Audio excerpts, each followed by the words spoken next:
Dalam hidup, tak semua kisah berjalan mulus seperti yang diimpikan. Ada cerita-cerita di balik senyum, ada luka yang tersembunyi di balik keberanian. Video ini mengangkat sebuah kisah nyata tentang perjuangan, pengorbanan, dan keteguhan hati seseorang yang berani menghadapi kerasnya kehidupan di negeri orang. Kisah ini bukan sekadar untuk didengar, tetapi untuk direnungkan. Semoga lewat video ini, kita bisa lebih memahami arti ketulusan, kekuatan, dan pentingnya saling menghargai perjuangan sesama. Langit pagi itu kelabu, tapi hati Nisa justru dipenuhi cahaya harapan. Ia berdiri di depan rumah kecilnya di sebuah desa terpencil di Jawa Timur, menatap sawah yang basah oleh embun. Di tangannya, tiket bus menuju Surabaya tergenggam erat. Hari itu, ia akan memulai perjalanan menuju ibu kota, titik awal untuk meraih mimpi bekerja di luar negeri. Bu, doakan Nisa ya. Nisa janji bakal kirim uang setiap bulan, katanya lirih sambil mencium tangan ibunya yang sudah renta. Ibunya hanya mengangguk sambil menahan tangis. Hati-hati, nak. Jangan percaya sama orang sembarangan. Nisa tertawa kecil. Tenang, Bu. Agennya sudah bantu banyak orang di kampung sebelah. Katanya kerja di rumah majikan, bersih-bersih saja, gaji besar. 3 tahun saja, Bu, setelah itu Nisa pulang bawa uang banyak. Setibanya di Surabaya, Nisa langsung dijemput oleh seseorang yang mengaku dari agen penyalur tenaga kerja luar negeri. Namanya Pak Roni, pria setengah baya dengan senyum meyakinkan. Di dalam mobil, sudah ada 3 perempuan lain seusianya, tampak bingung dan lelah. Prosesnya cepat kok, kata Pak Roni sambil mengemudi. Cuma butuh paspor, nanti visa dan tiket semua kami yang urus. Kalian tinggal tunggu di penampungan beberapa hari. Hari demi hari berlalu. Nisa dan ketiga perempuan lain ditempatkan di sebuah rumah kecil yang dijaga ketat. Mereka dilarang keluar, bahkan telepon genggam mereka disita dengan alasan keamanan. Makanan disediakan, tapi seadanya. Nisa mulai merasa ada yang tidak beres, namun setiap kali bertanya, jawabannya selalu sama. Ini bagian dari proses. Sabar saja. Suatu malam, ketika semua sedang tertidur, Nisa terbangun oleh suara lirih dari bilik sebelah. Ia mendekatkan telinganya ke dinding triplek tipis itu. Aku nggak tahu kenapa perutku masih sakit. Mereka bawa aku ke tempat kayak rumah sakit, tapi gelap dingin habis itu aku pingsan. Nisa menahan napas. Suara itu terdengar panik dan ketakutan. Aku nggak tahu, tapi aku yakin mereka ngelakuin sesuatu ke tubuhku. Jantung Nisa berdegup kencang. Ia tak tahu bahwa mimpi indah tentang kerja di luar negeri akan menjadi mimpi buruk yang perlahan menyiksa. Dan yang lebih mengerikan, semuanya baru saja dimulai. Sudah seminggu Nisa berada di rumah penampungan itu. Suasana di dalam semakin mencekam. Gadis-gadis lain mulai gelisah, ada yang menangis tiap malam, ada pula yang mulai sakit-sakitan. Nisa sendiri mulai merasakan hal aneh di tubuhnya. Lemas, sering pusing, dan nafsu makan menurun drastis. Pak Roni mana? Tanya Nisa kepada seorang wanita parubaya yang datang mengantar makanan. Dia lagi urus visa kalian. Sudah jangan banyak tanya. Makan, istirahat. Jawabnya dingin, lalu segera mengunci pintu dari luar. Nisa menatap nasi dingin dan lauk seadanya di hadapannya. Nafasnya berat. Ingatannya kembali ke suara semalam dari bilik sebelah. Ia belum sempat bertemu atau melihat siapa pemilik suara itu, tapi cerita tentang tempat seperti rumah sakit gelap membuatnya waspada. Malamnya, Nisa memberanikan diri mengintip dari lubang kecil di sudut bawah dinding bilik. Ia menggeser karpet tipis yang menutup lantai kayu. Ternyata, ada celah sempit yang menghubungkan ke ruang lain, ruang yang tampaknya tidak diperlihatkan ke semua penghuni. Ia menyelinap pelan-pelan, hingga akhirnya bisa mengintip ke ruang gelap itu. Di dalamnya, samar-samar terlihat tempat tidur besi beroda, alat-alat medis berdebu, dan bau menyengat obat. Di sudut ruangan, ada seorang gadis yang tampak kurus dan pucat, meringkuk sambil menggigil. Tubuhnya hanya dibalut selimut tipis. Di tangannya terpasang infus yang sudah hampir habis. Seketika, jantung Nisa berdetak tak karuan. Itu pasti suara yang ia dengar semalam. Keesokan harinya, datang seorang pria asing yang berbicara dalam bahasa yang tidak dimengerti Nisa. Bersamanya ada 2 pria lokal dan seorang wanita muda berpakaian rapi. Mereka melihat-lihat beberapa gadis satu persatu, seperti sedang menyeleksi barang. Saat tiba di hadapan Nisa, mereka berbicara sebentar. Lalu, Wanita muda itu bertanya padanya dengan ramah namun mengintimidasi. Nisa ya? Kamu siap kerja? Paspor kamu sudah diproses. Visa juga sudah selesai. Tiket kamu ke luar negeri tinggal nunggu waktu. Kamu harus bersyukur, banyak yang gak seberuntung kamu. Nisa hanya mengangguk pelan, hatinya semakin tak tenang. Ia belum pernah menandatangani apapun, tak tahu isi kontraknya, tak tahu siapa majikannya, dan tak tahu persis negara mana yang akan ia tuju. Malam harinya, seorang gadis lain bernama Ayu tiba-tiba menghilang. Kasur tempatnya tidur masih rapi, tapi seluruh barang-barangnya sudah tidak ada. Tidak ada satupun orang yang mau bicara. Ketika Nisa bertanya, hanya dijawab dengan gumaman singkat, dia sudah berangkat lebih dulu. Namun dalam hati, Nisa tahu, ini bukan sekadar penempatan kerja. Ada rahasia gelap yang tersembunyi di balik tembok rumah itu.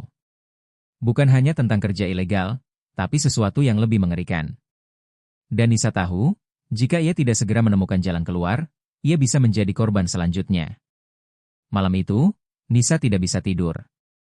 Pikirannya terus dipenuhi bayangan ruang gelap yang ia intip malam sebelumnya dan gadis bernama Ayu yang hilang tanpa jejak. Ia merasa waktu berjalan semakin cepat, tapi tubuhnya justru semakin melemah. Ia mulai sering mimisan, dan kadang merasa nyeri aneh di bagian samping perutnya. Pagi harinya, rumah penampungan mendadak ramai. Beberapa mobil mewah terparkir di halaman. Para gadis diminta mandi, berdandan, dan memakai pakaian bersih yang telah disiapkan. Semua tampak tegang. Ada bisikan-bisikan pelan, hari itu adalah hari seleksi. Satu persatu, para gadis dipanggil ke sebuah ruangan. Di dalamnya, menurut kabar dari Siti, gadis tertua di antara mereka, ada majikan dari luar negeri yang datang untuk memilih siapa yang akan dibawa. Tapi tidak semua dipilih untuk bekerja. Kalau kamu beruntung, kamu kerja jadi pembantu rumah tangga, bisik Siti kepada Nisa. Kalau kamu apes, kamu bisa dikirim ke tempat gelap itu. Kayak Ayu. Tempat gelap itu, rumah sakit? Tanya Nisa dengan suara nyaris tak terdengar. Siti mengangguk pelan. Mereka nggak bilang langsung. Tapi kata yang pernah kerja di sana, ada yang dipakai buat dijual. Organ. Nggak semua balik hidup. Nisa nyaris muntah mendengar itu. Saat gilirannya tiba, Nisa masuk dengan lutut gemetar. Di dalam, seorang pria bertubuh besar dengan jas mahal duduk di kursi tengah. Di sampingnya, dua wanita mencatat dan seorang pria asing berdiri sambil menatap tajam. Mereka menyuruh Nisa berdiri, lalu menyuruhnya berputar. Seperti sedang menilai ternak. Umur berapa? Tanya pria asing itu, melalui penerjemah. 20, jawab Nisa pelan. Pernah sakit serius? Operasi? Tidak pernah. Pria asing itu menatap Nisa dalam-dalam. Kemudian berkata singkat, oke. Siapkan dia. Nisa sempat merasa lega. Tapi setelah ia dibawa ke ruangan lain dan dipisahkan dari gadis-gadis lain, ketakutannya kembali muncul. Bukannya dibawa ke bandara seperti yang ia harapkan, ia justru dibawa ke sebuah rumah berbeda, lebih sunyi, lebih jauh dari kota. Di sana, hanya ada dua pria dan satu wanita berpakaian seperti perawat. Ia dikurung di sebuah kamar sempit dengan ranjang besi dan lampu neon putih menyilaukan. Malamnya, seorang pria berjubah putih masuk membawa alat suntik.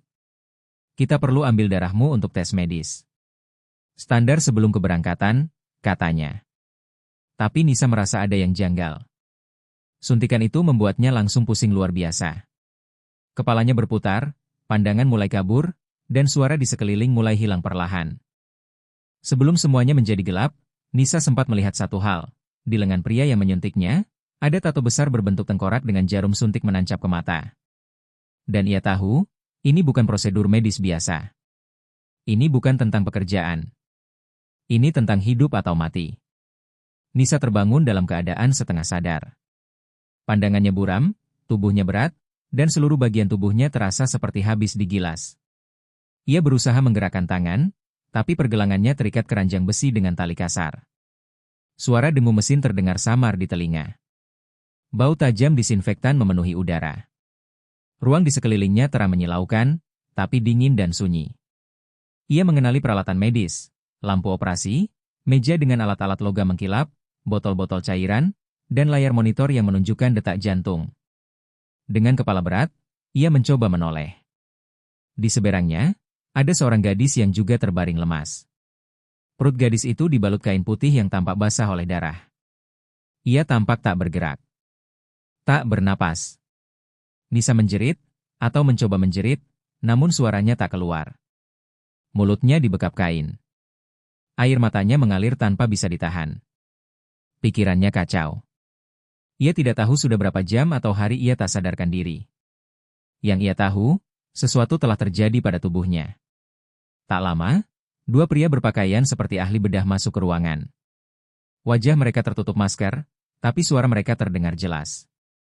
Yang ini ginjalnya sudah dicek, cocok untuk permintaan dari Dubai. Nanti malam kirim via jalur laut. Berapa bayaran kali ini? 200 juta. Dapat 2 ginjal dari 2 orang. Hemodialisa biar rumah sakit urus. Kita cuma ambil bagian bersihnya. Mendengar itu, Nisa berjuang keras menggeliat. Ia ingin kabur, ingin melawan, tapi tubuhnya terlalu lemah. Rasa nyeri tajam mulai terasa di sisi perutnya. Ia tahu tubuhnya telah dibuka, operasi telah dilakukan tanpa sepengetahuannya, tanpa anestesi medis yang semestinya, tanpa izin, dan tanpa ampun. Salah satu pria mendekat, memeriksa alat detak jantung, lalu menulis sesuatu di papan catatan. Masih hidup. Besok kita infus lagi, biar kuat. Minggu depan mungkin bisa ambil satu lagi kalau permintaan naik. Satu lagi?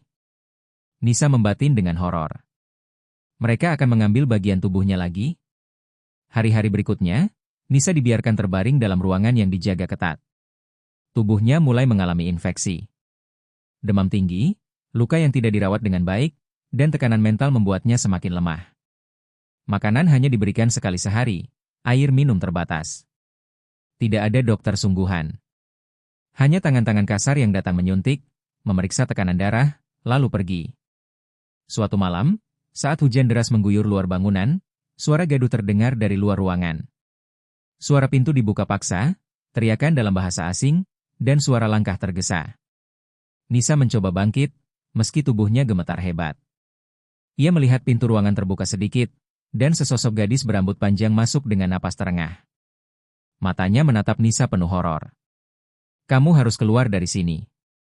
Sekarang, bisiknya. Gadis itu adalah Dara, salah satu dari 5 perempuan yang dulu sempat tinggal bersamanya di penampungan. Dara menghilang duluan, dan kini ia kembali. Wajahnya pucat, tubuhnya penuh luka, tapi ada keberanian di matanya. Aku berhasil kabur seminggu lalu, tapi aku balik lagi, demi kamu. Mereka tidak akan berhenti sampai kamu mati. Nisa, dalam keterbatasannya, hanya bisa berbisik, tolong aku. Dan malam itu, di tengah ancaman maut dan tubuh yang hampir hancur, seberkas harapan muncul, pelarian yang bisa menjadi penyelamat, atau justru akhir dari segalanya. Dara menggenggam lengan Nisa yang dingin dan lemas. Kita nggak punya waktu. Aku tahu jalan keluarnya, tapi kamu harus kuat.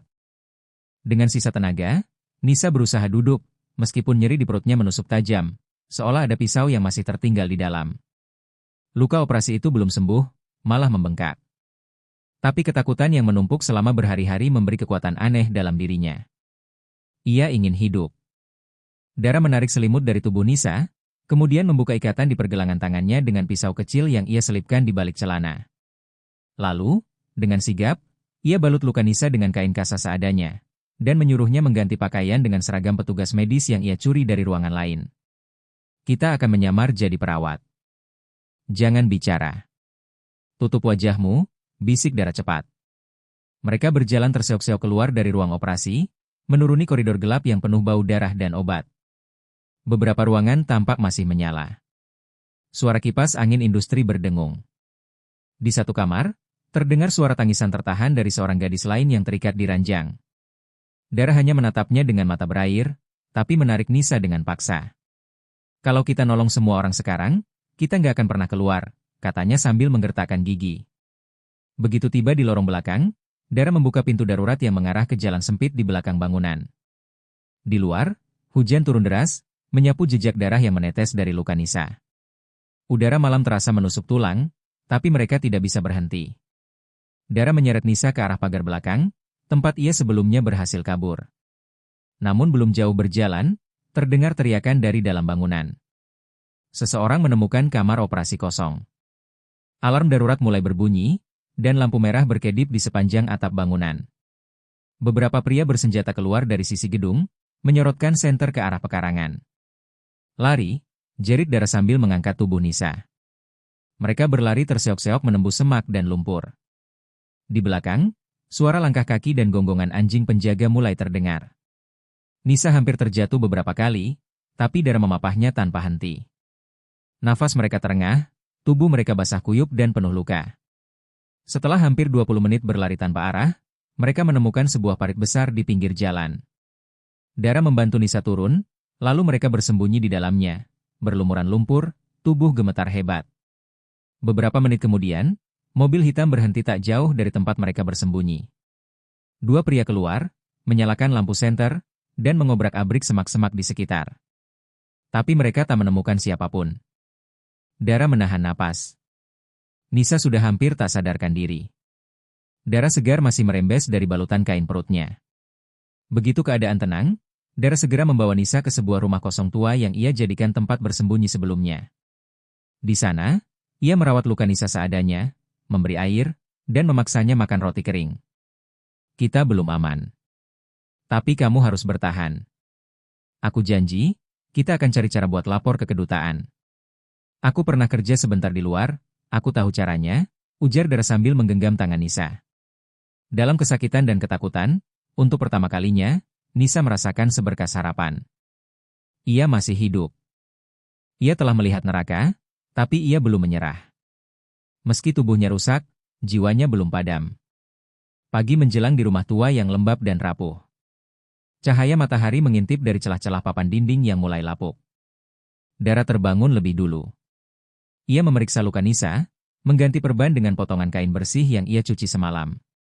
Luka itu belum kering, tetapi infeksinya mulai berkurang, berkat air rebusan herbal yang Dara temukan di kebun liar sekitar. Nisa mulai sadar penuh, meski tubuhnya masih lemah. Suaranya pelan, tapi ia mampu berbisik, "Kita, di mana sekarang?" "Masih di negara ini, tapi aku nggak tahu pastinya daerah mana. Aku cuma tahu tempat ini dulu ditinggalkan warga karena sering banjir. Sekarang nggak ada yang tinggal. Aman, sementara." Dara lalu menunjukkan ponsel kecil yang ia sembunyikan selama pelarian. Ia berhasil mencurinya dari laci perawat beberapa hari sebelumnya. Baterainya tinggal sedikit, dan hanya bisa menangkap sinyal di titik tertentu dalam rumah itu. Aku bakal coba hubungi kantor kedutaan Indonesia. Tapi kita harus hati-hati. Kalau mereka lacak nomor ini, kita bisa ketahuan, jelas Dara. Dara naik ke loteng rumah yang hampir roboh untuk mencari sinyal. Setelah beberapa menit mengutak-atik ponsel, ia berhasil menghubungi sebuah nomor darurat dari KBRI. "Halo? Halo? Saya WNI. Kami butuh bantuan. Kami korban perdagangan manusia dan..." Sambungan itu sempat terputus. Dara mencoba lagi. Kali ini lebih berhasil. Seorang petugas kedutaan menjawab, "Ini Kedutaan Besar Republik Indonesia. Siapa ini?" "Saya Dara. Kami korban perdagangan organ. Saya bersama teman saya, Nisa. Dia habis dioperasi secara ilegal. Kami kabur dari fasilitas gelap. Lokasi kami sekitar kawasan industri tua, tapi saya nggak tahu tepatnya." Petugas itu segera meminta rincian, ciri-ciri lokasi, benda-benda di sekitar, kondisi fisik mereka, dan apapun yang bisa membantu. Dara menjelaskan sejelas mungkin sambil menangis terbata-bata. Petugas berkata tegas, "Tetap di tempat. Kami akan koordinasi dengan kepolisian dan LSM lokal. Tapi tolong, jangan keluar dari rumah itu. Kami butuh waktu. Dan, jangan pakai HP lagi untuk sekarang. Diamkan saja." Dara mengangguk pelan, lalu turun ke bawah menemui Nisa. "Sudah. Mereka dengar kita. Kita harus nunggu," katanya sambil menggenggam tangan Nisa yang dingin. Namun harapan itu belum sempat tumbuh sepenuhnya, karena tak sampai sejam kemudian, suara mobil terdengar dari kejauhan. Suara knalpot kasar, lalu suara pria berteriak dalam bahasa asing. Beberapa anjing menggonggong. Dara menatap Nisa dengan panik. "Mereka tahu kita di sini." Ternyata, Jaringan sindikat itu punya mata di mana-mana. Mungkin mereka menyadari kehilangan dua korban mereka. Mungkin mereka menyadap ponsel itu. Mungkin ada pengkhianat di pihak kedutaan atau LSM. Dara dan Nisa tak punya waktu untuk berpikir. Mereka segera berlari ke bagian belakang rumah, membuka lantai papan yang sebelumnya ditutupi daun-daunan. Di sana, ada lubang kecil yang dulu dijadikan tempat penyimpanan barang oleh pemilik rumah lama. Mereka masuk ke dalam lubang itu, menutup lantai dengan hati-hati. Nafas mereka tertahan. Di atas, suara langkah kaki makin dekat. Sepatu berat menghentak lantai, suara kursi terlempar, pintu dipukul keras, lalu... Apa mereka kabur lagi? Terdengar suara kasar dalam bahasa asing. Aku yakin mereka ke sini. HP itu aktif 2 kali pagi ini. Cari semua sudut. Waktu terasa melambat. Jantung Nisa berdegup kencang. Dara menutup mulutnya agar tak mengeluarkan suara. Satu suara kecil bisa berarti kematian. Suara langkah itu makin mendekat ke arah tempat persembunyian mereka. Suara langkah kaki semakin mendekat. Setiap derit lantai di atas kepala Nisa dan Dara terdengar seperti lonceng kematian. Napas mereka saling bertaut, dada sesak, jantung berdetak seperti ingin pecah. Di ruang sempit bawah lantai, tubuh mereka saling berdesakan, mencoba tak bergerak, tak bersuara. Tiba-tiba, seseorang di atas berhenti tepat di atas mereka. Lantai kayu tua itu berbunyi nyaring saat diinjak. Dara menutup mulut Nisa yang mulai menangis pelan, air matanya menetes ke lantai tanah. Ada suara, terdengar satu dari para pengejar. Seseorang mulai memukul-mukul lantai dengan gagang senjata. Sekali, 2 kali. Namun sebelum pukulan ketiga, suara sirine terdengar dari kejauhan. Cepat. Nyaring. Mendekat.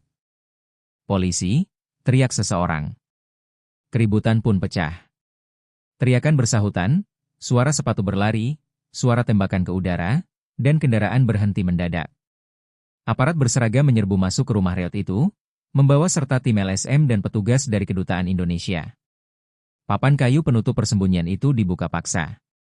Cahaya menyilaukan mata Nisa dan Dara. Beberapa wajah asing muncul, seorang pria berjaket bertuliskan Rescue Team, wanita berkerudung dari LSM HAM, dan seorang petugas medis. Tenang. Kalian selamat sekarang. Kami dari KBRI dan LSM lokal. Kalian aman? Ujar seorang wanita dalam bahasa Indonesia, menatap mereka dengan lembut. Nisa tak sanggup menjawab. Ia hanya menangis, keras. Bukan lagi karena takut, tapi karena campuran antara lega, luka, dan trauma yang belum sempat sembuh.